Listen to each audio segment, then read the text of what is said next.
আমি বাবাকে বললাম আমার সব ফ্রেন্ডরা ঘুরতে যাচ্ছে, আমিও যাব। বাবা তখন এক দৃষ্টিতে আমার দিকে কিছুক্ষণ চেয়ে রইলেন, তারপর বললেন বিয়ের পর বউয়ের সাথে যাইও, বিয়ের আগে ছেলেদের এত ঘুরতে হয় না। আমি তখন প্রশ্ন করিনি কেন বিয়ের আগে ঘুরতে হয় না, কারণ তিনি রান্না নিয়ে ব্যস্ত হয়ে গেলেন। মায়ের সাথে আবার আমার অত ভালো সম্পর্ক নেই, অত্যন্ত রাগী মা।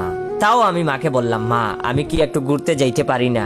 মা তখন ব্রু কুচকে বললেন, পড়াশোনার কি খবর?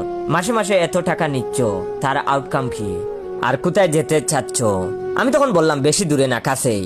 মা তখন বললেন, মেয়ে আছে নাকি সাথে? আর মেয়েদের পাল্লায় পড়ো না, দেশের পরিস্থিতি এমনিতেই ভালো না, কখন কোন মেয়ে কি করে বসে তার ঠিক আছে। আমি তখন বললাম, কিছু হবে না মা, আমরা গ্রুপে যাচ্ছি, একসাথেই থাকবো, আর এখন তো অনেক ছেলেরাই যাচ্ছে। তখন মা বললেন, তাদের ফ্যামিলি আর আমার ফ্যামিলি এক না, আমাদের মান সম্মান ইজ্জত আছে। আমি তখন বললাম, যাব না তাহলে মা? তখন মা বললেন, যাও, এটাই শেষ, এরপর বউয়ের সাথে যাইও। আমি তখন বললাম, আচ্ছা মা। মা অবশেষে রাজি হইল। বাবা তখন তরকারি রান্না করছিল, বিষয়টা দেখে মন খারাপ করলো, আর আবেগী গলায় মাকে বলল, ছেলেটাকে এভাবে যেতে দিচ্ছ, যদি কিছু হয় তখন? তখন মা বললেন, তোমরা পুরুষ মানুষ, বিতুর ডিম, ছেলেটা একটু ঘুরবে না, দুনিয়াটা একটু দেখবে না, সারাদিন কি রান্না করে থাকবে নাকি? বাবা তখন একটা দীর্ঘশ্বাস ফেলে বললেন, তোমাদের ঢাঙ্কু মেয়েটা কোথায়? সারাদিন খাবে আর ঘুমাবে, সন্ধ্যা হলে গলির মুড়ে বসে বসে আড্ডা মারবে। গতকাল ওর মুখে সিগারেটের গন্ধ আসছিল, একটু শাসন করতে পারো না? মা তখন বেশ বিরক্ত হয়ে বাবাকে একটা দমক দিলেন, আর বললেন, মেয়ে কি এখন ছোট, বাহিরে ঘুরবে, আড্ডা দিবে, মজা মাস্তি করবে, এটাই তো নিয়ম। আমিও তো করেছি, কই নষ্ট হয়ে গেছি নাকি?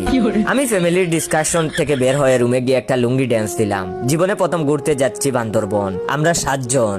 ফেসবুকে ঢুকে গ্রুপে আমি যাচ্ছি কনফার্ম মেসেজটা দিতে গেলাম, যে দেখি বাকি 6 জনের 4 জনই যাচ্ছে না।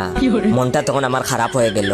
আমি আমার বন্ধুকে বললাম, আশিক যাবি না কেন? সে তখন বলল, বাবাকে অনেক বলে কয়ে রাজি করাইছি, মা এমন দমক দিছে, বাবা এখন কান্না করতেছে, এখন আর আমার যাওয়া ঠিক হবে না। আমি তখন আমার বন্ধু শুভকে বললাম, শুভ যাবি না কেন? তখন সে বলল, মা বলেছে গেলে যেন আর না আসি, বাবা বলেছে মায়ের মেজাজ খারাপ, অফিসে ঝামেলা হয়েছে, এখন যেন কোথাও না যাই।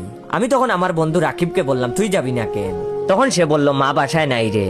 বাবাকে বললাম টাকা দিতে, বাবা বলেছে তোর মা বাজারের টাকা ছাড়া কিছুই দে আমারে, যে তোরে দিমু ট্যুরে যাওয়ার জন্য, আমার যাওয়া হচ্ছে না। আমি তখন আমার বন্ধু রাহাতকে বললাম, তোর কি হয়েছে? তখন সে বলল, ভাই মাফ চাই, মারে শুধু বলছিলাম ঘুরতে যাব, মা বলছে বেয়াদব হইতাছো দিন দিন, বান্দরবন তোমার শ্বশুর বাড়ি, রাস্তাঘাটে যদি কোনো মেয়ে গায়ে হাত দে, বংশের মান ইজ্জত কিছু থাকবে? বাইরে ভাই, আমি এত কষ্ট করে আমার ফ্যামিলিকে রাজি করাইলাম, আর ওরা 4 জনই যাবে না, এই ট্যুরটাও মিস। বউকে ছাড়া আমার বুঝি আর ট্যুরে যাওয়া হইল না, নাকি আমার সারাটা জীবন রান্নাঘরেই কেটে যাবে, কে জানে।